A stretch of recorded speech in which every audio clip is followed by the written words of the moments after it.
Good evening सभी को। Surya XYZ classes में आपका स्वागत है। आज के इस वीडियो में हम क्लास 10वीं के मैथमेटिक्स में 40 ऑब्जेक्टिव क्वेश्चन को देखेंगे। तो जैकपॉट द्वारा जारी जो मॉडल सेट था उसी के टाइप का क्वेश्चन हमने कलेक्ट किया है, जो शायद आपको एग्जाम में कुछ हेल्प मिले। और यदि आप मेरा वो मॉडल सेट 1 का वीडियो नहीं देखे हैं तो आप वहाँ से भी देख सकते हैं। और इस वीडियो में हम 40 ऑब्जेक्टिव क्वेश्चन को देखेंगे। तो आइए स्टार्ट करते हैं। पहला क्वेश्चन है मेरा 140 को अभाज्य गुणनखंडों के गुणनफल के रूप में व्यक्त करें। तो 140 को हम ऐसे तोड़ सकते हैं, सब कोई आप लोग जानते होंगे। 2 सत्ते 14 70, 2 से करेंगे तो 35 और 5 सत्ते 35, 2 2 5 7। देखिए किस ऑप्शन में है, 2 2 2 5 7, यानी ऑप्शन क्या हो जाएगा, सी सही। ठीक है, कौन सा ऑप्शन सही होगा मेरा, ऑप्शन सी सही हो जाएगा। नेक्स्ट क्वेश्चन, यूक्लिड विभाजन एल्गोरिथम से यदि a बराबर BQ प्लस R है, जहां इसमें से कौन ऑप्शन होगा, है ना। यूक्लिड विभाजन हम बताए थे। देखिए यूक्लिड विभाजन जो होता है, यदि धनात्मक पूर्णांक a को किसी अन्य धनात्मक पूर्णांक, दोनों धनात्मक होना चाहिए, b से इस प्रकार विभाजित किया जाता है कि शेषफल r प्राप्त हो, जो b से क्या होना चाहिए, छोटा होना चाहिए। तो a बराबर BQ प्लस R हमने बताया था। a क्या है, भाज्य है, b भाजक होता है, q भागफल, और r क्या होता है, शेषफल। जहां जो है r जो है 0 से बड़ा या बराबर होता है, मतलब r का वैल्यू शेषफल 0 भी आ सकता है, और b से हमेशा r क्या होना चाहिए, छोटा। b मतलब भाजक, तो भाजक से हमेशा क्या होना चाहिए, r क्या होना चाहिए, छोटा। यानी ऑप्शन नंबर कौन सा सही हो जाएगा आपका, ऑप्शन नंबर हो जाएगा और दूसरा का b सही हो जाएगा।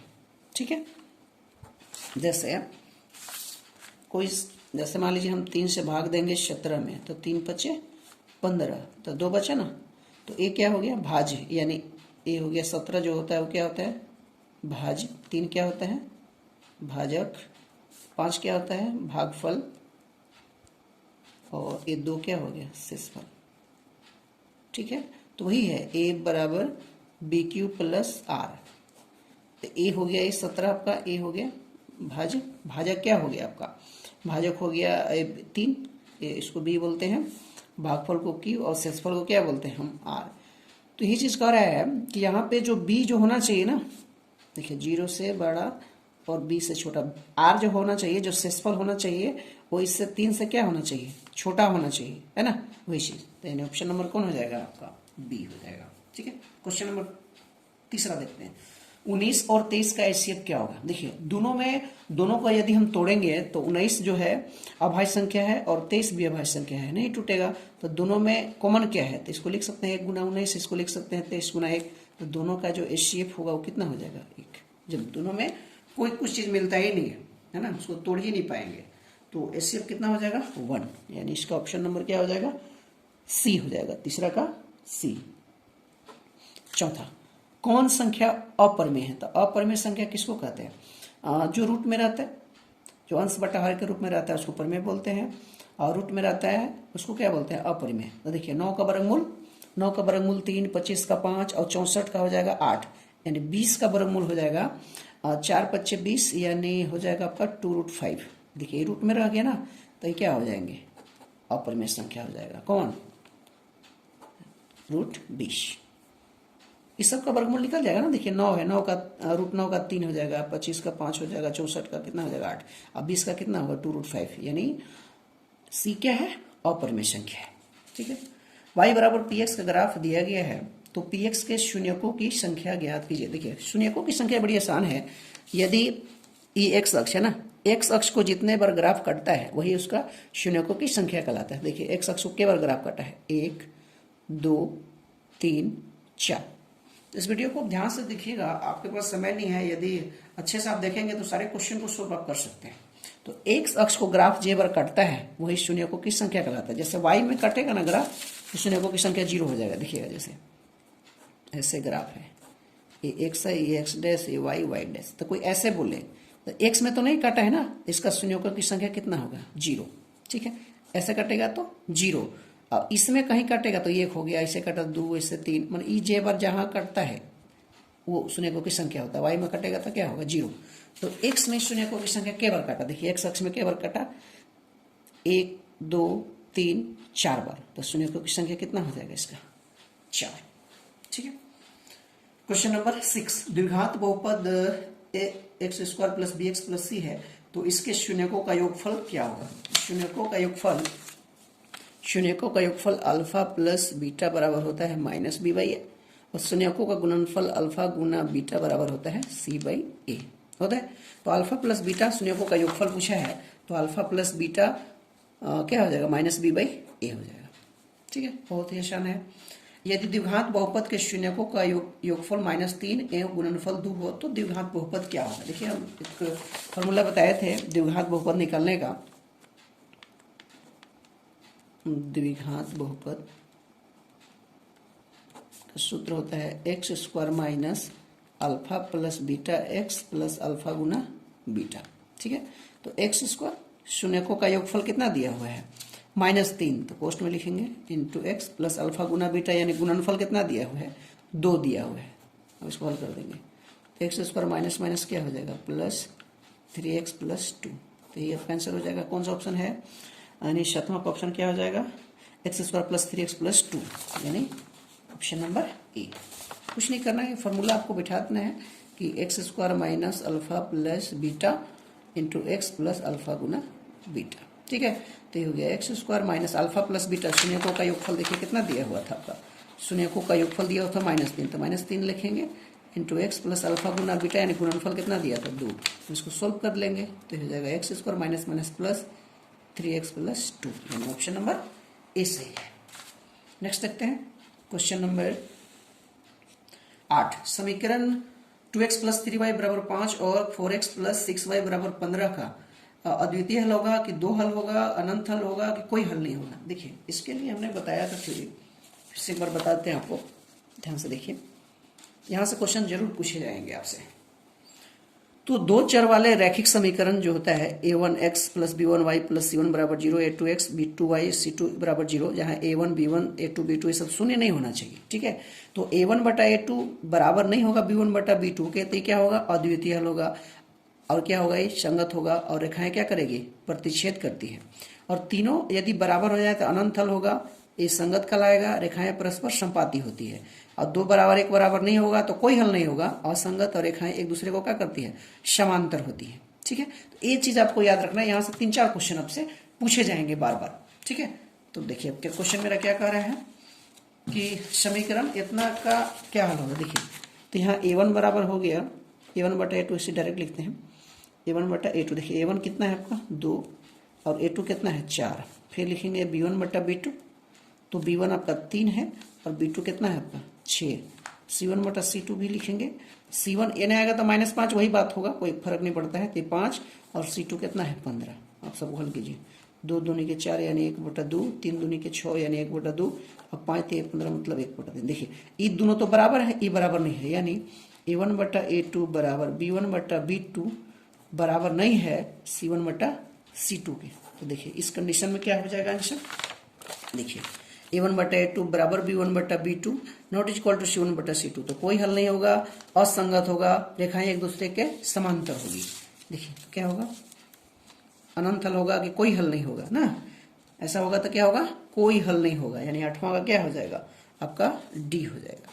ठीक है, क्वेश्चन नंबर 9, समीकरण x प्लस वाई बराबर 9 और x माइनस वाई बराबर 3 का हल क्या होगा? देखिए इसको हल करके x y का मान निकाल देना है, सिंपल सा। x प्लस वाई बराबर कितना है? 9, और x माइनस वाई बराबर कितना है? 3। तो प्लस माइनस कट जाएगा, x और x कितना हो गया आपका? 2x, 9 3 कितना होता है? 12, यानी x बराबर कितना हो जाएगा? 2 छक्का यानी 6। x का मान 6 आ गया, कोई समीकरण में रख लीजिए क्या 2 में, तो y का वैल्यू आ जाएगा। x के जगह पे 6 रखिएगा, देखिए यहाँ 6 रखें तो 6 प्लस वाई बराबर 9, तो y बराबर हो जाएगा 9 माइनस 6 यानी कितना? 3। तो x का मान 6 और y का मान कितना आ गया? 3। देखिए 6 3 6 3, पहले x तब y, तो यानी ऑप्शन नंबर क्या हो जाएगा? 9 का बी हो जाएगा। क्वेश्चन नंबर 10 देखते हैं, वह समीकरण युग्म जिसका कोई हल नहीं होता है क्या कहलाता है? तो कोई हल जब नहीं होगा तो क्या कहलाता है? देखिए तुरंत हम बताए थे, कोई हल नहीं होगा तो क्या कहलाएगा? कोई हल नहीं होगा तो क्या कहलाएगा? असंगत। अद्वितीय हल अनंत हल होगा तो संगत, कोई हल नहीं होगा तो क्या होगा? वो असंगत। सिंपल सा क्वेश्चन, तो क्या हो जाएगा? ये असंगत हो जाएगा। ठीक है, क्वेश्चन नंबर 11 कहता है निम्न में से कौन द्विघात समीकरण नहीं है? द्विघात समीकरण नहीं है, तो द्विघात जो समीकरण होता है ax² plus bx plus c बराबर 0। ये होता है आपका क्या, द्विघात समीकरण। ठीक है, इस फॉर्म में होना चाहिए। देखिए इसको जब हम हल करेंगे तो यहाँ से x² जाएगा और यहाँ से 2x, तो ये आपका द्विघात है। यहाँ से 2x² और x², तो 2x² में से x² जाएगा तो x² ये भी द्विघात है। ये द्विघात नहीं होगा। देखिए यहाँ से कीजिएगा तो x², देखिए इसको हम हल कर देते हैं। x - 1 का होल स्क्वायर बराबर x - 2 इंटू एक्स प्लस 2। इसको हल कीजिए तो a² प्लस -2ab यानी 2x, a plus B into a minus B है तो a² माइनस 2 दूनी के 4 b²। देखिए तो x² कट जाएगा तो 1 माइनस 2x आएगा तो प्लस 4 बराबर 0। तो हो जाएगा -2x प्लस 5 बराबर 0। देखिए द्विघात समीकरण नहीं है। कौन, ऑप्शन नंबर डी। ठीक है, ऐसे भी चेक कर सकते हैं आप। देखिए 2x² अब x² तो नहीं आएगा तो x² बचेगा ना, जहाँ x² बचेगा तो वहाँ हो जाएगा। देखिए x² है, इसमें भी है x², तो ये तीनों क्या है, द्विघात समीकरण है और ये डी नहीं है। क्वेश्चन नंबर 12, द्विघात समीकरण रचना के मूल वास्तविक एवं समान कब होता है। देखिए वास्तविक एवं समान कब होगा। देखिए द्विघात समीकरण ax² plus bx plus c बराबर क्या होता है, 0 होता है। विविक्तर d बराबर होता है b² माइनस 4ac, है ना। तो मूलों की प्रकृति क्या होता है, जब d बराबर 0 हो तो दो समान यानी बराबर वास्तविक मूल होगा। बराबर कहने का मतलब x का जो वैल्यू आएगा, मान लीजिए कि 5 आया तो दोनों 5 आएगा। बराबर का मतलब दोनों वैल्यू सेम आएगा। और जब d जो है 0 से बड़ा हो जाए, 0 से बड़ा का मतलब 1 2 3 पॉजिटिव आ जाए तो दो भिन्न वास्तविक मूल होगा। माने भिन्न का मतलब x का जो वैल्यू आएगा वो अलग अलग है। जैसे एगो के मान लीजिए 6 आया तो एगो के मान लीजिए 5 आ गया, दोनों वैल्यू क्या आएगा, अलग अलग आएगा। जब d 0 से छोटा हो जाए मतलब माइनस आने लगे, मतलब d का वैल्यू अगर जो निगेटिव आने लगे तो क्या होगा, 0 से छोटा होगा, तो इसका कोई मूल नहीं होता है। मूल का सूत्र होता है x बराबर -b प्लस -√d बटा 2a। अब देखिए मेरा क्या क्वेश्चन कहता है, द्विघात समीकरण x² plus bx plus c बराबर 0 के मूल वास्तविक एवं समान कब होता है। वास्तविक के समान कब होगा, जब d बराबर 0 होगा। द्विघात समीकरण इतना के लिए विविक्तर क्या होगा। देखिए विविक्तर का क्या फॉर्मूला होता है, d बराबर b² माइनस 4ac। विविक्तर d बराबर फॉर्मूला होता है b² माइनस 4ac। देखिए इसमें b कितना है,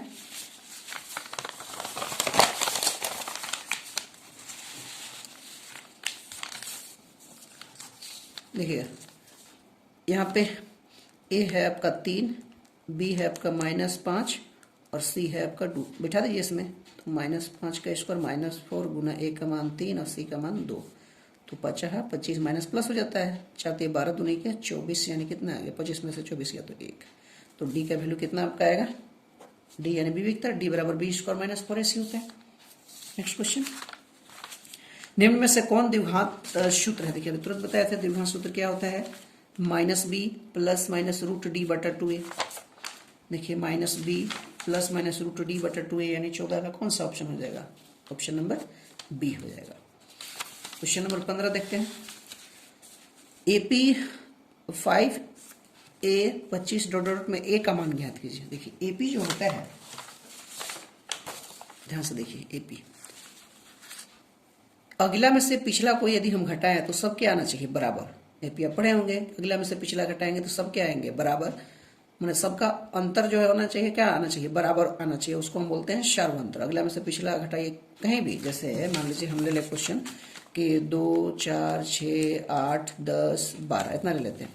अगला में से पिछला घटाइए, 4 में से 2 गया 2, 6 में से 4 गया 2, 8 में से 6 गया 2, 10 में से 8 गया 2, 12 में से 10 गया 2। सबका अंतर क्या आ रहा है, समान।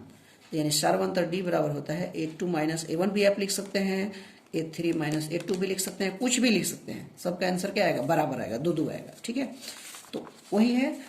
अब इसमें कहता है सर्वांतर में देख लेते हैं और फॉर्मूला क्या होता है, सर्वांतर d बराबर a2 माइनस a1, मतलब अगला में से पिछला घटाएंगे। an बराबर a plus n minus 1 into D, जहाँ an होता है अंतिम पद, a होता है प्रथम पद, n पदों की संख्या और d सर्वांतर। एसन योग का सूत्र है, एसन क्या है, योग का सूत्र है। एन बराबर n/2 2a plus n minus 1 into D, और होता है एन बराबर n/2 a प्लस l। जब ये अंतिम पद दिया रहता है तो ये फॉर्मूला हम लगाएंगे, कब, जब अंतिम पद दिया रहे तब। ठीक है, क्वेश्चन को देखते हैं क्या कहता है। तो क्वेश्चन कह रहा है कि 5a 25 में से a का मान आपको निकलना है। तभी हम पढ़े कि n अगला में से अगर ये पिछला घटाएंगे तो सबका मान क्या आएगा, बराबर आएगा। यानी a2 माइनस a1 बराबर A3 माइनस A1 हो सकता है, सबका मान क्या आएगा, बराबर आएगा यानी D आएगा, ठीक है। तो A2 माइनस A1, देखिए A2 कितना है A1 कितना है 5 बराबर A3 कितना है 25, यह A2 होगा सॉरी, और A2 कितना है A। अब इसको सोल्व कर दीजिए, आ जाएगा आंसर। तो A इधर आएगा तो प्लस A हो जाएगा, A हो गया 25, यानी आगे 5 क्या हो जाएगा 30। ए अब कितना हो गया 2A बराबर 30, तो 2 से के बार में कटेगा 15, A का मान कितना आ गया आपका 15 आंसर। फिर से नहीं समझे होंगे तो समझा देते हैं। अगला में से पिछला घटाइएगा ना तो वो बराबर आएगा, सर्वंतर आता है। तो A2 आपका A था, ठीक, A1 आपका 5 था, बिठा दिए बराबर A3 माइनस A2, तो A3 आपका 25 था, A2 आपका क्या था A। अब इसको सोल्व कर लिया तो A का मान कितना आ गया 15, ठीक है। सस्ता क्वेश्चन है। क्वेश्चन नंबर 16 है, A बराबर 7 है, D बराबर 3, N बराबर 8, तो N का मान ज्ञात करना है। तो N तो सिंपल है ना, N क्या है सिंपल, तुरंत बताए थे। N बराबर फार्मूला होता है A plus N minus 1 into D. देखिए तो आपका दिया हुआ है A कितना है 7 प्लस N कितना है 8 और D आपका कितना है 3। इसको सोल्व कर दीजिए तो 7 हो गया, 8 में से गया 7, 7 तरीके 21, 21 और 7 कितना हो गया 28, यानी 16 का ऑप्शन नंबर हो जाएगा आपका सी, ठीक है। 17 question number, 1 plus 2 plus 3 plus 4 dot dot 100 का योगफल ज्ञात कीजिए। तो योगफल का भी हम सूत्र बताए थे, और यहाँ क्या दिया है अंतिम पद दिया है। तो A बराबर आपका 1 है, ठीक है। अब योग का सूत्र 2 होता है n/2 2A plus n minus 1 into D, एक ये होता है फार्मूला, और एक और होता है Sn बराबर n/2 into A plus L। देखिए एक फार्मूला कब बताया कि जब अंतिम पद दिया है, देखिए अंतिम पद दिया है ना, तो हो जाएगा n, तो 1 से लेके 100 तक गिनती को हमको जोड़ना है ही ना। तो 1 से लेके n कितना हो जाएगा 100 तक है, तो 1 से लेके 100 तो 100 है ना, होगा बटा 2।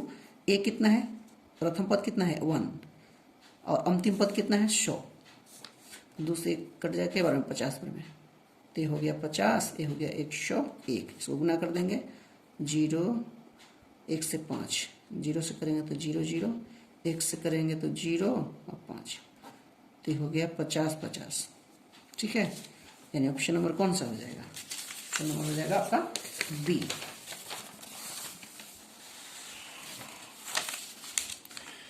त्रिभुज एबीसी में AB बराबर 6√3 सेंटीमीटर, AC बराबर 12 सेंटीमीटर और BC बराबर 6 सेंटीमीटर, तो कोण B कितना होगा। देखिए इसको हम चेक करेंगे। मान लीजिए कि हम एक त्रिभुज बना दिए, अभी समकोण है कि नहीं पता नहीं, हम बनाए अभी ऐसे त्रिभुज बनाए एक। AB बराबर 6√3 है, ये AB है 6√3 और AC बराबर 12 है और BC बराबर 6 है, ठीक है। तो ये समकोण त्रिभुज कब होगा, जब समकोण त्रिभुज कब होगा, जब कर्ण स्क्वायर बराबर लंब स्क्वायर प्लस क्या आ जाएगा आधार स्क्वायर। यही ना पाइथागोरस प्रमेय है, कर्ण स्क्वायर बराबर लंब स्क्वायर प्लस क्या हो जाएगा आधार स्क्वायर। ऐसा आ जाएगा तो हम समझ जाएंगे कि कोण बी क्या है, समकोण है यानी समकोण त्रिभुज है। तो कर्ण कितना है 12, तो 12 का स्क्वायर कितना हो जाएगा 144। लंब कितना है 6, 6 छक्का 36, आधार कितना है 6√3, तो 6√3 का जब आप स्क्वायर कीजिएगा, आधार स्क्वायर ना है, तो 6 छक्का 36 और √3 का स्क्वायर 3, तो 6 3 18 और 3 3 के 9 1 10 यानी 108। तो 108 में 36 जोड़िएगा तो 144 आएगा, यानी सेटिस्फाइड कर गया। यानी ई एंगल क्या होगा समकोणी, समकोण त्रिभुज है जिसमें एक कोण क्या है बी, कर्ण स्क्वायर बराबर लंब स्क्वायर प्लस आधार स्क्वायर बराबर है ना, तो ये बी क्या है समकोण, बी क्या है 90 डिग्री है। तो इसका ऑप्शन कौन सा हो जाएगा 18 का सी। 19, एक समबाहु त्रिभुज की भुजा 2a है तो उसकी ऊंचाई क्या होगी। समबाहु त्रिभुज की भुजा कितना है 2a है, समबाहु त्रिभुज की भुजा 2a है, तो उसकी ऊंचाई बताना है आपको। देखिए ये रहा आपका समबाहु त्रिभुज, मान लीजिए ABC है, ठीक है। इसकी भुजा 2a है, समबाहु का मतलब क्या होता है सभी भुजाएं आपस में क्या है बराबर है, तो सबके भुजा के कितना दी है 2a, ये भी 2a, ये भी 2a। हमको इसकी ऊंचाई ज्ञात करना है, ए वाला, ए कैसे निकलेगा, ठीक है। एक बात देखिएगा ध्यान से, समबाहु त्रिभुज है, ए पूरा जो है ABC, ए पूरा कितना है 2a, ए भी कितना है 2a, ए पूरा 2a है लेकिन हम यहाँ से एक ऐसे लंब खींच दिए तो ये पूरा 2a है, तो ई वाला कितना होगा, आधा कर दिया ना, ये पूरा 2a है तो ई वाला कितना होगा, ई वाला देखिए, ई वाला यानी ई वाला, तो ये कितना होगा, ए होगा, ई वाला कितना होगा, ए होगा। हमको इसका जरूरत था, अब हमको ई वाला चाहिए, तो देखिए ई वाला हो गया, देखिए एक त्रिभुज बन गया, ए वाला त्रिभुज, ठीक है। तो ये देखिए आपका हो गया कर्ण हो गया आधार, ये हमको लंब निकालना है, ये ऊंचाई है, लंब यानी एच का है। तो लंब बराबर क्या हो जाएगा, कर्ण स्क्वायर माइनस आधार स्क्वायर, कर्ण कितना है 2a का स्क्वायर माइनस आधार कितना है a का स्क्वायर का रूट, ही ना लंब का फॉर्मूला होता है, 2 दूनी के 4a square minus a square, तो 4a स्क्वायर में से a स्क्वायर जाएगा तो 3a स्क्वायर, तो ये √3 हो जाएगा, a स्क्वायर बाहर आएगा तो कितना आएगा a, यानी √3a, इसका क्या हो जाएगा ऊंचाई, यानी h का जो मान आया कितना आ गया √3a, ठीक है। Next question, question number 20। आकृति में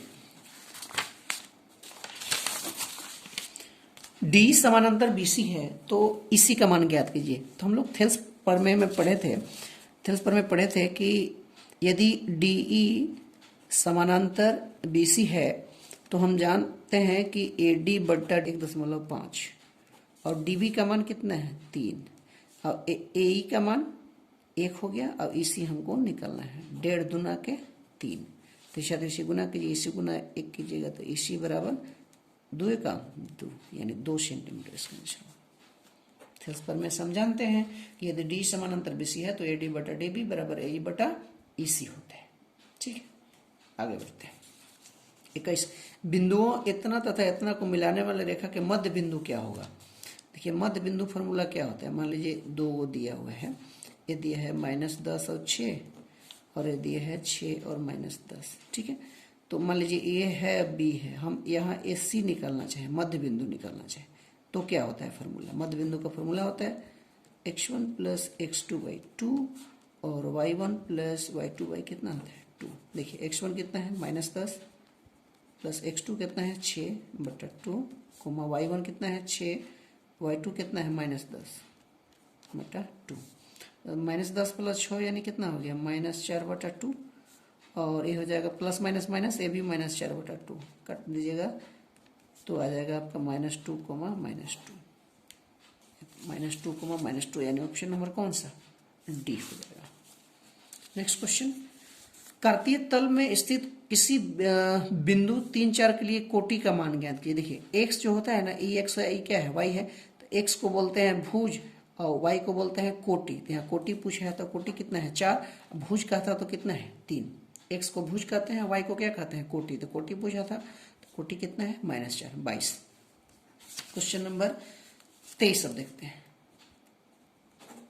यदि 2 cos थीटा बराबर √3 तो थीटा का मान क्या है, देखिए तो ये हो जाएगा cos थीटा बराबर √3/2 और √3/2 के डिग्री का मान होता है, cos थीटा √3/2 कितना का मान होता है 30 डिग्री का।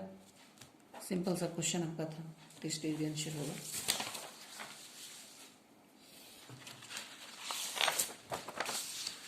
नेक्स्ट क्वेश्चन, क्वेश्चन नंबर आपका 24। Cosec 31 degree minus sec 59 degree का मान, देखिए ऐसे रहेगा तो इसका डायरेक्ट आंसर 0 होता है। देखिए हम इसको लिखेंगे कोसेक 90 डिग्री माइनस ये कितना है 59, 90 में से 59 घटाएंगे तो 31 से बे करेगा। अब इसको छोड़ देते हैं, कितना सेक 59 डिग्री, तो कोसेक 90 माइनस थीटा क्या होता है सेक थीटा, यानी सेक हो गया 59 डिग्री माइनस सेक 59 डिग्री, तो घट के कितना हो जाएगा 0। तो ऐसा रहता है तो कभी भी क्या होगा आंसर 0। अब ऐसा होता है यदि साइन 18 डिग्री बटा कोस 72 डिग्री होता है ना, तो साइन 90 माइनस नीचे वाला घटाते हैं 72 बटा एगो छोड़ देते हैं चुपचाप नीचे वाला, अब ऊपर वाला भी छोड़ सकते हैं। साइन 90 माइनस थीटा क्या होता है कोस थीटा, यानी कोस 72, नीचे भी कोस 72, कट के कितना होगा 1। यानी इस टाइप का क्वेश्चन रहे तो आंसर कितना आएगा 1, और इस टाइप का क्वेश्चन रहे जैसे ये था आपका cosec 31 degree minus sec 59 degree, इस टाइप का क्वेश्चन रहे तो इसका आंसर कितना होता है 0। इस टाइप का रहे तो कितना आंसर आएगा 1 आएगा, ठीक है। Next question 25। 25 का क्या है कि 2 sin 38 डिग्री बटा कोस 52 डिग्री लिखिएगा। 2 इसको छोड़ देते हैं, ऊपर रहने देते हैं 38 डिग्री। नीचे देखिए तो हम लिख सकते हैं इतना, कोस 90 में से यदि हम 38 घटाएंगे तो 52 आएगा। देखिए कुछ नहीं करते, नीचे वाला को करेंगे तो ऊपर वाला घटाएंगे, ऊपर वाला करेंगे तो नीचे वाला घटाएंगे। देखिए 90 में से 38 घटाएंगे तो 52 रहेगा। अभी फॉर्मूला में आ गया 2 sin 38 डिग्री कोस 90 माइनस थीटा साइन थीटा, और थीटा की जगह कितना है 38, तो कोस साइन 38 और साइन 38 तक कट गया तो कितना बचा 2, यानी इसका आंसर कितना होगा 2, यानी ऑप्शन नंबर ए सही होगा। ठीक,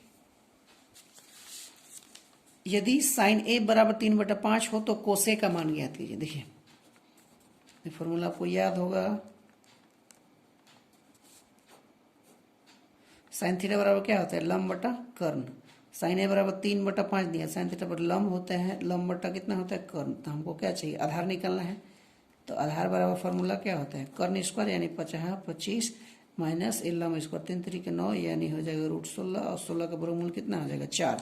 तो आधार कितना आ गया आपका 4। तो आपको का मान चाहिए कोस का, तो कोस बराबर होता है आधार बटा कर्ण।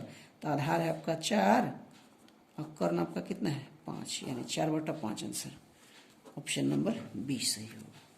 ठीक है, क्वेश्चन नंबर 27 देखिए 27 क्या कहता है, जब कोई व्यक्ति नीचे से ऊपर की ओर देखता है तो दृष्टि रेखा तथा क्षैतिज के बीच का कोण क्या होगा। देखिएगा ध्यान से, जब कोई व्यक्ति नीचे से ऊपर की ओर देखता है, व्यक्ति मान लीजिए है नीचे और आकाश में पतंग उड़ रहा है, क्या है पतंग है, तो नीचे से जब ऊपर देखता है तो जो आंख द्वारा जहां देखा जाता है उसको बोलते हैं दृष्टि रेखा, और आंख के एकदम सीधे जो लाइन बनता है उसको बोलते हैं क्षैतिज रेखा।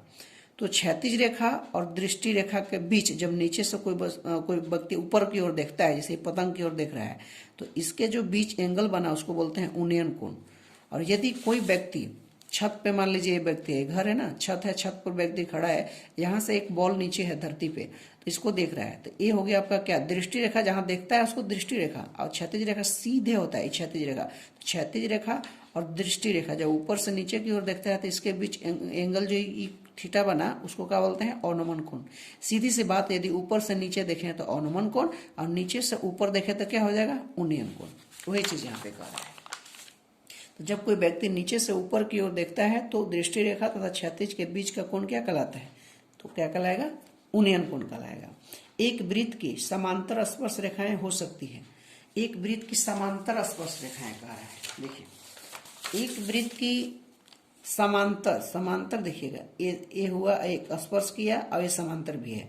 फिर यदि आप ऐसे के ले जाइएगा तो स्पर्श किया और समांतर किया, तो एक वृत्त में दो ये समांतर स्पर्श रेखाएं हो सकती है। लेकिन क्वेश्चन घुमा के ऐसे पूछ देता है एक वृत्त पर कितनी स्पर्श रेखाएं हो सकती है, तो स्पर्श रेखाएं बहुत हो सकती हैं, लेकिन समांतर स्पर्श रेखाएं कितनी हो सकती हैं, तो 2।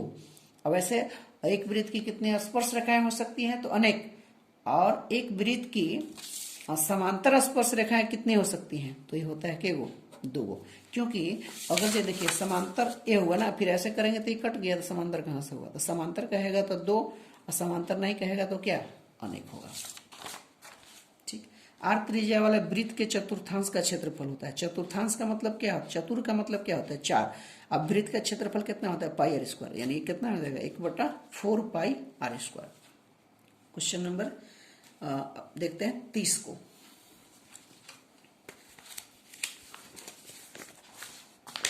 देखिए क्वेश्चन नंबर 30, 21 सेंटीमीटर त्रिज्या आर बराबर 21 सेंटीमीटर है।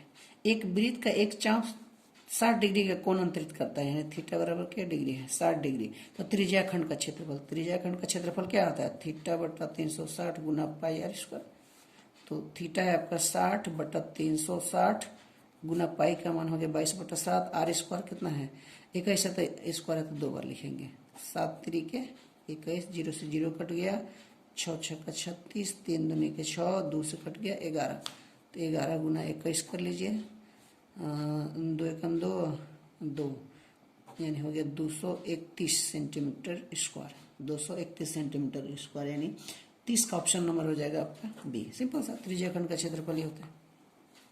नेक्स्ट क्वेश्चन, कोण थीटा वाले त्रिज्या खंड के संगत चाप की लंबाई, देखिए चाप कह दिया तो थीटा बटा 360, चाप की लंबाई, लंबाई यानी वृत्त का परिमाप होता है यानी 2πr, ठीक है। और क्षेत्रफल कहेगा तो थीटा बटा 360, वृत्त का क्षेत्रफल क्या होता है πr स्क्वायर, वृत्त का परिमाप 2πr, चाप कहेगा तो परिमाप 2πr, क्षेत्रफल कहेगा तो πr स्क्वायर, थीटा बटा 360 इसमें भी, थीटा बटा 360 इसमें भी। अगर इसको 2 से काट दीजिएगा तो पाई आर थीटा बटा 180 हो जाएगा। तो आपका देखिए यहाँ थीटा बटा 360 2πr, यानी ऑप्शन नंबर कौन सा हो जाएगा, बी। आगे बढ़ते हैं क्वेश्चन नंबर 32, एक तार वृत्त के रूप में है, एक तार जो है वृत्त के रूप में, मान लीजिए कि तार है ऐसे वृत्त के रूप में, हम गोला उसको लपेट लिए हैं, जिसकी त्रिज्या 7 सेंटीमीटर, जिसकी त्रिज्या कितनी है 7 सेंटीमीटर आर का मान है। तो तार की लंबाई क्या होगा, देखिए हम गोला तार है, हम गोला लपेट लिए, तो इसको हम खोलेंगे तो क्या ऐसे लंबा होगा ना, तो कितना लंबा तार होगा, तो तार की लंबाई जो होगा, तार की जो लंबाई होगा वो वृत्त की परिधि के बराबर होगा, वृत्त की परिधि के बराबर होगा।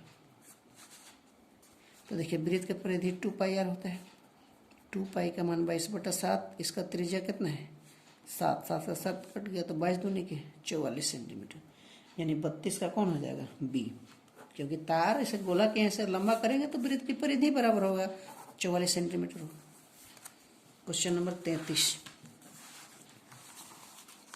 कहता है यदि एक वृत्त का परिमाप और क्षेत्रफल संख्यात्मक रूप से बराबर है तो वृत्त की त्रिज्या ज्ञात कीजिए। देखिए एक वृत्त का परिमाप कितना होता है वृत्त का 2πr, और क्षेत्रफल कितना होता है πr स्क्वायर, कह रहा है ये दोनों बराबर है, कह रहा है कि एक वृत्त का परिमाप कितना होता है 2πr, और क्षेत्रफल कितना होता है πr स्क्वायर, दोनों बराबर है, तो वृत्त की त्रिज्या ज्ञात कीजिए। देखिए तो पाई से पाई कट जाएगा, यहाँ r 2 है, एक वो कट जाएगा, तो r बराबर कितना बचेगा 2 मात्रक। ये बहुत इंपॉर्टेंट क्वेश्चन है, r बराबर कितना हो जाएगा 2 मात्रक, यानी ऑप्शन नंबर डी।